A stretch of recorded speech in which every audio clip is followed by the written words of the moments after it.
기도하시겠습니다. 사랑이 많으신 하나님 아버지, 불꽃 같은 눈동자로 저희를 한 주간도 지키시고 또 귀한 주님의 날 이렇게 귀한 성도들 한자리에 모여서 하나님을 찬양하고 예배할 수 있는 은혜와 특권을 허락하여 주심을 감사합니다. 특별히 하나님 오늘 또 귀한 반주자로 섬겨주시는 우리 귀한 형제님과 함께해 주시고 귀한 은혜 가운데 성령 하나님의 임재를 경험하는 귀한 예배 시간 되도록 축복하여 주시옵소서. 예수님의 이름으로 간절히 기도합니다. 아멘.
다시 한번 내 아버지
사랑과 은혜가 풍성하신 하나님 아버지, 오늘 우리를 택하시고 불러주셔서 주님 앞에 예배드릴 수 있는 특권을 받으시네 감사합니다. 이 시간 우리의 호흡 하나, 걸음 하나도 주님의 성실한 있음을 고백합니다. 지난 한 주간 기록적인 무더위 속에서도 주님의 날개 아래 보호하시고 날마다 말씀으로 우리를 진리 가운데로 인도하여 주시네 감사드립니다. 지금 우리는 이 땅을 살아가면서 우리 마음이 연약해지고 흔들 때가 많습니다. 주님 바로 그때 부르짖어 기도하게 하시고 우리의 시선이 오직 주님께로 향하게 하옵소서. 이 시간 분주했던 일상의 생각과 무거운 짐을 주님 앞에 내려놓고 온 마음과 정성을 다해 주님께 예배드리기를 원합니다. 우리의 찬양이 하늘문을 열고 우리의 기도가 주님 앞에 향기로운 제사로 올려지게 하옵소서.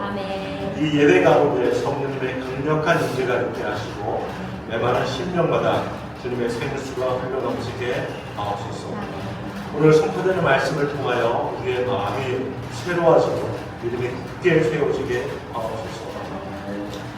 말씀을 전하시는 목사님에게 성령의 능력과 담대함을 더하여 주시고 듣는 모든 성도들의 마음을 열어 주님의 음성에 온전히 반응하게 하옵소서. 특별히 우리 펠로시 처치를 주님의 손에 올려드립니다. 비록 세상의 기준으로는 작을지라도 주님의 은혜 안에서 날마다 강하여지는 작지만 강한 교회가 되게 하여 주옵소서. 이 시대의 혼란 속에서도 타협하지 않고 오직 하나님의 거룩한 진리를 사수하고 변증하는 진리의 등대가 되게 하여 주옵소서. 그리하여 마지막 날 주님 앞에 섰을 때 착하고 충성된 종이라 인정받으며 주님께 칭찬받는 귀한 교회로 든든히 서게 하여 주옵소서. 오늘 이 예배의 처음과 끝을 주님께 온전히 맡겨드리며 우리 주 예수 그리스도의 이름으로 기도드립니다. 오늘 저에게 주시는 하나님의 말씀은 시편 61편 1절로 8절 말씀입니다. 시편 61편 1절로 8절 말씀입니다.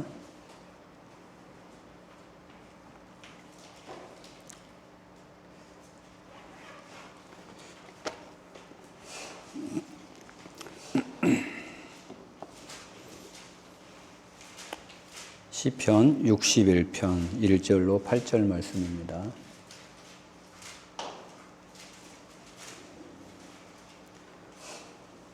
다 찾으신 줄 알고 제가 봉독해 드리겠습니다.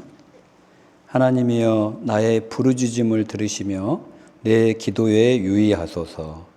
내 마음이 약해질 때에 땅끝에서부터 주께 부르짖으오리니 나보다 높은 바위에 나를 인도하소서. 주는 나의 피난처시요 원수를 피하는 견고한 망대이심이니이다. 내가 영원히 주의 장막에 머물며 내가 주의 날개 아래로 피하리이다. 셀라. 주 하나님이여 주께서 나의 서원을 들으시고 주의 이름을 경외하는 자가 얻을 기업을 내게 주셨나이다. 주께서 왕에게 장수하게 하사 그의 나이가 여러 대에 미치게 하시리이다. 그가 영원히 하나님 앞에서 거주하리니 인자와 진리를 예비하사 그를 보호하소서. 그리하시면 내가 주의 이름을 영원히 찬양하며 매일 나의 서원을 이행하리이다. 아멘. 할렐루야. 여러분, 우리는 이 세상을 살면서 많은 것들을 지키며 살아갑니다. 우리는 우리의 자녀들을 지켜줍니다. 또 우리는 우리의 가정을 지키며 살아갑니다. 또 우리는 우리의 친구와의 우정을 또 지키고자 노력하지요. 또 우리의 건강을 지키기 위하여 부단히 노력을 합니다.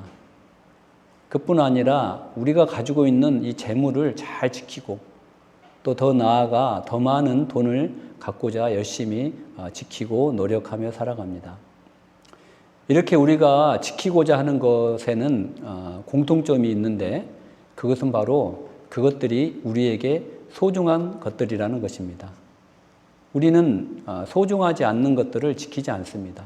다 소중한 것들을 지키는 것이죠.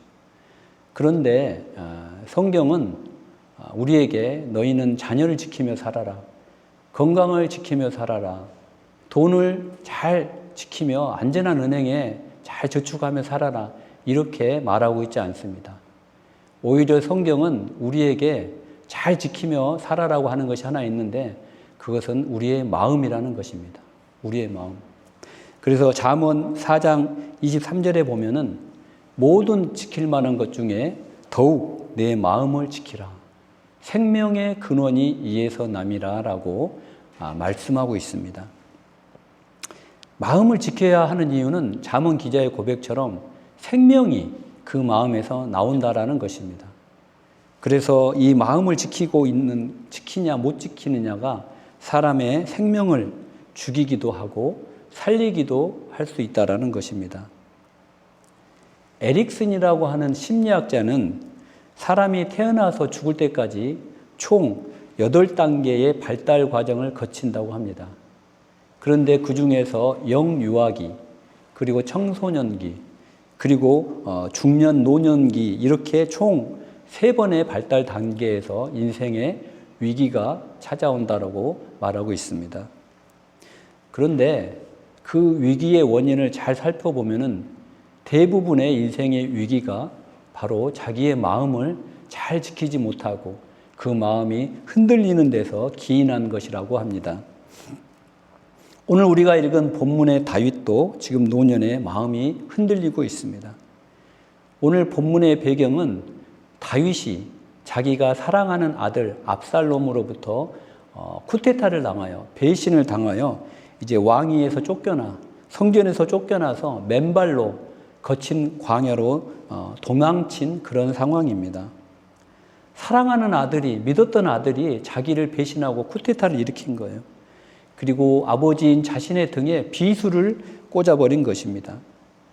다윗이 이 노년에 느꼈던 이 충격은 단순히 정치적인 패배 그 이상이었습니다.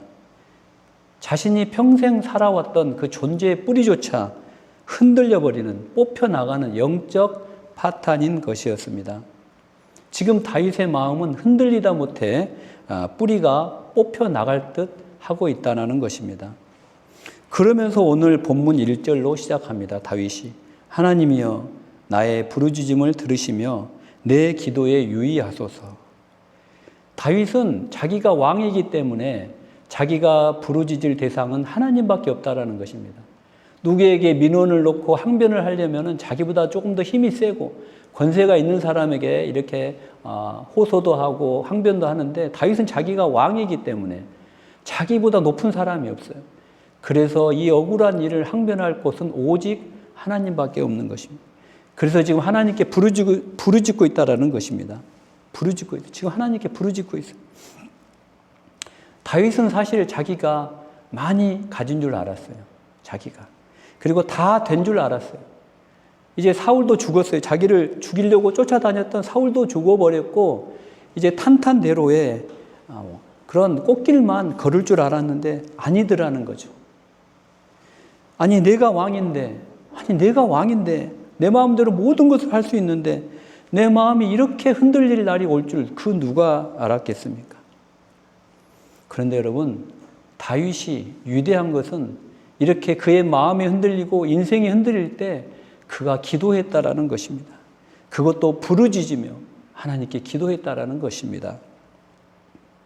여러분, 우리도요, 교회에서 부르짖고 기도하는 사람들이 있습니다. 그런데 그런 사람들을 말리면 안 돼요. 여러분, 소리내어 부르짖고 싶어도, 기도하고 싶어도 못하는 사람들이 많습니다. 정말 저 사람이 그럴 사람이 아닌데 왜 저렇게 눈물을 흘리며 부르짖지 하면서 이렇게 판단하고 이렇게 이상한 눈으로 보는 분들이 교회에 많아요. 왜 저렇게 시끄럽게 기도하지? 제가 그 전에 섬기던 교회에서 우리 아내가 이제 기도를 하러 갔는데 얼마나 열심히 부르짖고 얼마나 뜨겁게 기도를 하고 있는데 어느 권사님이 오셔서 툭툭 치면서 시끄러워. 너무 시끄럽게 기도하지 마. 우리 지금 찬양 연습해야 되니까 너무 시끄럽게 기도하지 말고 안 보이는 데서 지하로 가서 기도하라고. 그런 이야기를 한 거예요. 저는 그 이야기를 들으면서 정말 이렇게 기도 한번 하나님께 이 만민이 기도하는 집이라, 교회가 기도하는 집인데 기도를 못하게 하는 그런 마음이 아픈 그런 경험도 있었습니다. 그런데 지금 다윗은 그런 방해하는 사람들이 없어요. 그래서 지금 마음껏 기도하고 있는 거예요. 하나님께 부르짖는 거예요. 그런데 오늘 본문에 보면 놀라운 사실은 5절 볼까요? 5절 보면은 주 하나님이여, 주께서 나의 서원을 들으시고 주의 이름을 경외하는 자가 얻을 기업을 내게 주셨나이다. 이렇게 고백하고 있어요. 내 소원을 들으시고, 이미 들으셨다라는 거예요. 이미 들으셔버리고 기업을 주셨다라는 거예요. 아직 기도가 끝나지도 않았는데 주셨대요. 응답해 주셨대요. 하나님이. 너 기도하는구나. 내가 다음에 한번 고려해 볼게. 두고 가봐. 이게 아니고 아직 기도가 끝나지도 않았는데 내 기도 중에 하나님이 응답해 주신다는 것입니다. 여러분, 사람은요, 다 들어보고 나서 생각해 보지만 하나님은 아니라는 거예요. 하나님은 우리가 기도하는 중에 바로 그 즉시 우리의 기도를 들으시고 응답해 주시는 분이라는 것입니다. 그래서 여러분의 마음이 흔들릴 때 기도해야 된다는 거예요. 마음이 흔들릴 때 기도하는데 특별히 부르짖는 기도를 하시기 바랍니다. 다시 2절로 가겠습니다. 내 마음이 약해질 때 땅끝에서부터 주께 부르짖으오리니. 여러분, 다윗이 언제 기도했다고요? 오늘 2절에 나옵니다. 내 마음이 약해질 때. 내 마음이 약해질 때 기도했다라는 거예요. 기도는 우리의 마음이 약해질 때 하는 거예요. 여러분, 다윗에게 찾아온 가장 큰 위기는 마음이 약해진 거였어요. 마음이 약해진 거. 돈을 잃은 것도 아니고 힘을 잃은 것도 아니고 사람을 잃은 것도 아니었어요. 다윗에게 지금 가장 큰 위기는 마음이 약해진 거였다는 거예요. 마음이 약해진 거. 여러분, 우리도 살면서 뭘 다 잃어버려요. 다 잃어버려도 마음이 약해지지 않으면 우리는 괜찮아요, 여러분. 마음이 약해지지 않으면. 근데 반대로 우리의 모든 게 멀쩡하게 다 있어도 내 마음이 무너지면 그 사람은 참 일어나기 힘든 경우를 많이 보게 됩니다. 여러분, 우리 신앙은요, 마음 관리예요. 마음 관리. 신앙은 돈 관리도 아니고, 신앙은 사람 관리도 아니고, 신앙은 내 마음 관리라는 거예요. 내 마음. 생명의 근원이 내 마음에서 나오는 거예요. 그리고 오늘 본문 2절에 계속 봅니다. 마음이 약해질 때 어디서 부르짖었다고요? 땅끝에서부터 부르짖었다. 다윗이 지금 고백하고 있어요. 땅끝에서부터 주께 부르짖으오니. 여러분, 땅끝이 어디입니까? 땅끝. 여러분 땅끝 그러면 여러분 어디를 떠올리나요? 아프리카? 뭐 제 후배 직원이 떠났던 레바논? 아니면 차이나 중국? 복음이 전해지지 않는 곳? 오지? 이런 선교지를 떠올리죠. 오늘 아침에 제 며느리도 지금 도미니카 공화국으로 선교를 떠났다고 저에게 전화가 왔습니다. 이렇게 이 땅끝은 우리가 흔히 선교지를 많이 생각하고 있어요. 그런데 오늘 다윗에게 땅끝은요, 이런 물리적인 먼 땅끝이 아니라 자기가 성전에서 쫓겨나서 흔들리는 다윗의 마음의 끝자락이 바로 땅끝이에요. 하나님의 임재가 마치 내 마음에는 없어진 것 같은 곳, 내 마음이 무너진 곳, 내 마음이 흔들리는 곳, 낙심하는 곳, 눈물 나는 장소가 바로 땅끝이라는 거예요. 여러분, 그 땅끝에서 지금 다윗이 기도를 하고 있는 거예요. 땅끝에서. 그리고 그 기도의 내용은 뭐냐? 2절 하반기를 보겠습니다. 2절 하반절을 보면은 나보다 높은 바위에 나를 인도하소서. 내가 내 힘으로 올라갈 수 없는 바위, 높은 고지로 자기를 끌어올려 달라는 거예요. 여러분, 그 당시에 전쟁은 고지를 점령을 하면은 이기는 전쟁이었어요. 높은 고지를 점령하면은. 그런데 다윗은 지금 그 높은 고지에 올라갈 힘이 없다라는 거예요.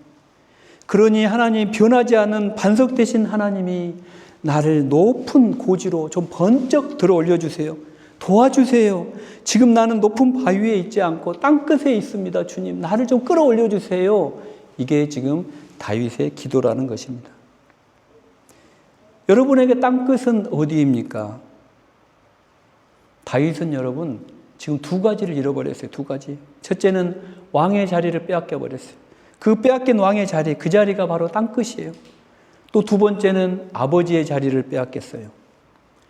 압살롬이 평생 자기를 사랑하고 존경하고 순종할 줄 알았는데 그 아들이 자기를 배신한 거예요. 그 아버지의 자리가 무너져 버린 거예요. 이 두 가지 잃어버린, 왕위를 잃어버리고 아버지의 권위를 잃어버린 그 두 가지 잃어버린 그 땅끝, 그 땅끝에서 지금 다윗은 기도를 하고 있는 거예요. 그런데 여러분, 다윗의 기도가 이 두 가지를 회복해 주세요라는 게 다윗의 기도가 돼야 되잖아요. 그런데 지금 다윗은 기도하는데 그게 아니라 뭐예요? 하나님, 나를 바위 위에, 반석 위에 하나님 나를 인도해 주세요가 지금 다윗의 기도라는 것입니다. 하나님, 나는 왕의 자리 되찾지 않아도 좋아요. 내가 다시 내 아들과 그 관계가 회복되지 않아도 좋으니 나를 하나님이 계시는 그 반석 위로 번쩍 들어서 하나님의 임재 가운데 다시 나를 인도해 주세요라는 게 지금 다윗의 기도라는 것입니다.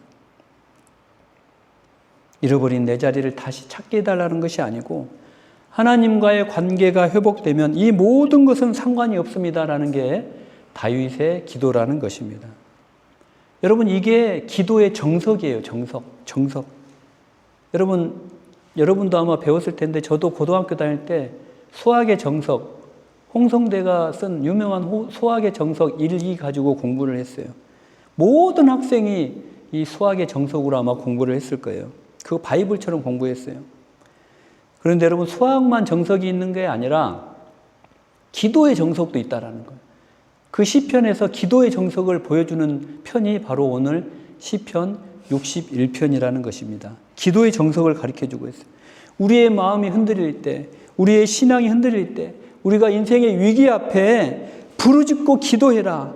그런데 그 기도할 때 하나님, 나 이거 해결해 주세요. 이 문제가 내 앞에서 좀 사라져버리게 해주세요. 뭘 좀 주세요. 뭘 좀 풀어주세요. 뭘 좀 고쳐주세요가 아니라 그 기도보다 먼저 높은 반석 대신, 나의 피난처 대신 그 하나님께 나를 번쩍 들어서 하나님의 임재 가운데 다시 한번 저를 머물게 해달라는 그 기도를 먼저 드리는 것, 다윗의 기도.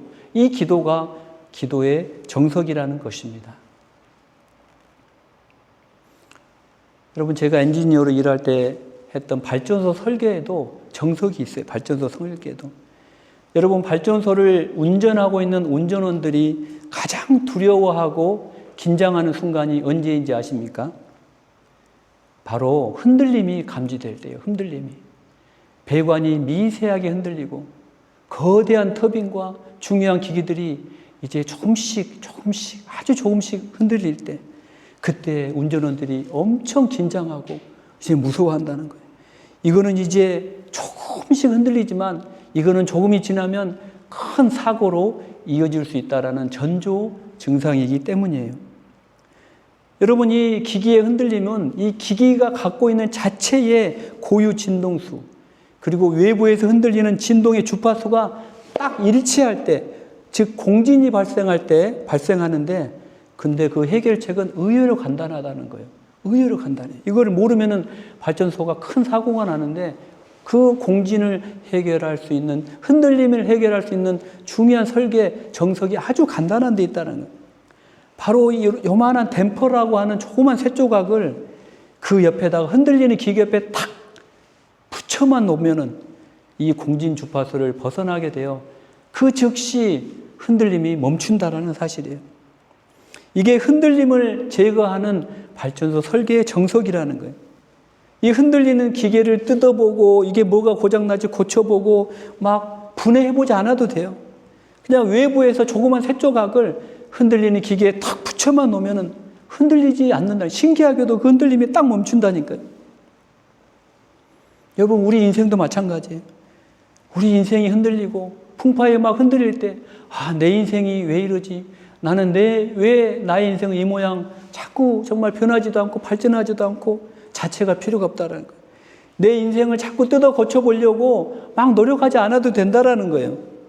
오늘 다윗이 자기 아들 압살롬에게 반역을 당하여 그 인생이 뿌리채 흔들릴 때에 자신을 자책하지 않았어요. 다윗은 가장 먼저 하나님께 부르짖고 기도함으로 그 흔들림이 즉시 멈춘 것처럼 우리도 우리 인생이 흔들릴 때 죄로 인하여 가능성이 없는 내가 왜 이럴까, 나를 자책하고 나를 고쳐보려고 애쓰지 않아도 된다라는 거예요.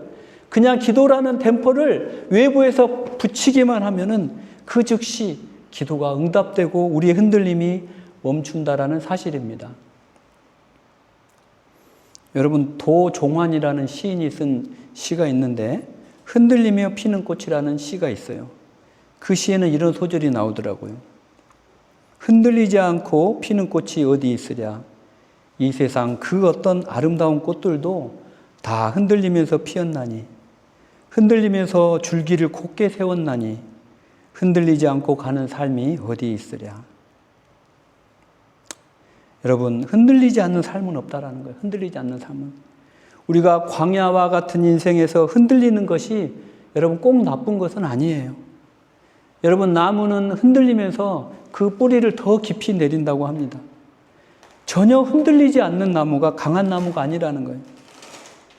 깊이 뿌리 내린 나무가 강한 나무라는 거예요. 여러분, 우리 인생도 그렇습니다. 우리가 흔들리면서 하나님께 더 깊은 뿌리를 내릴 수가 있다는 사실입니다. 오늘 본문의 다윗은 누구보다 흔들림을 많이 경험한 사람이에요. 그를 죽이고자 평생을 쫓아다니던 사울을 통하여 그 마음이 흔들립니다. 이제는 그 아들에게 쫓기는 신세가 되어 그 마음이 흔들리고 있어요. 내가 왜 이런 신세가 됐지? 자책하며 죄책감에서 울기도 했습니다. 외로움에 밤을 새우기도 했어요. 그러나 다윗의 위대함은 여기서 흔들리지 않는 데 있지 않다라는 거예요. 흔들리지만은 그가 하나님께 부르짖으며 그를 반석 위로 끌어올려 달라고 하나님께 기도했다라는 거예요. 하나님은 흔들리는 날에 우리가 드리는 기도에 즉각 응답하십니다. 아니, 우리 기도가 미처 끝나기도 전에 응답하신다라는 것입니다. 그러므로 여러분의 인생이 흔들릴 때 낙심하지 마시기 바랍니다. 말씀을 맺습니다, 여러분. 여러분, 우리가 흔들리는 날은 뿌리를 내리는 날입니다. 흔들리는 날은 우리가 기도하는 날입니다. 흔들리는 날은 우리가 하나님을 더 깊이 만나는 날입니다. 흔들림은 더 깊은 믿음으로 들어가는 문입니다. 여러분, 인생이 흔들릴 때에 바라옵고 원하옵기는 여러분의 자신을 자책하고 정죄하고 여러분의 자신을 뜯어 고쳐보려고 부단히 노력하고 들여다보고 분해하지 마시고 우려하지 마시고 외부에 있는 기도라는 댐퍼를 여러분의 몸에 그 즉시 붙이시기 바랍니다. 주님께서 여러분들의 흔들림을 그 즉시 멈추게 하실 것입니다. 아멘. 우리 이 시간 물 가운데 지날 때에도 찬양하시면서 기도하는 시간 갖도록 하겠습니다.